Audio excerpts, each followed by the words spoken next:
দুর্গাপুর গণনা কেন্দ্রে হাজির তৃণমূলের 3 প্রার্থী। আশাবাদী, সময়ের অপেক্ষা। আশা নয়, সম্পূর্ণ আস্থা, মানুষের ওপর আস্থা। গণতন্ত্রের যারা মূল কাণ্ডারি, সেই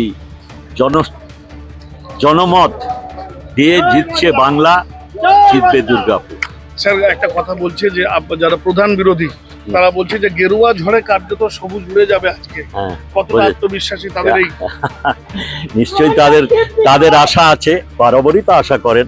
ওনারা 16-এ আশা করেছিলেন, 21-এ আশা করেছিলেন, 24-এ আশা করেছেন। যত আশা করেছেন নিরাশা তাদের ছেয়ে গেছে। সময়ের অপেক্ষা, একটু অপেক্ষা করুন। মর্নিং গোটা বাংলা সবুজ ঝড় উঠেছে, অপেক্ষা করুন। মমতা বন্দ্যোপাধ্যায়ের নেতৃত্বে চতুর্থবার নবান্নে প্রবেশ শুধু সময়ের অপেক্ষা। দিদি জিন্দাবাদ।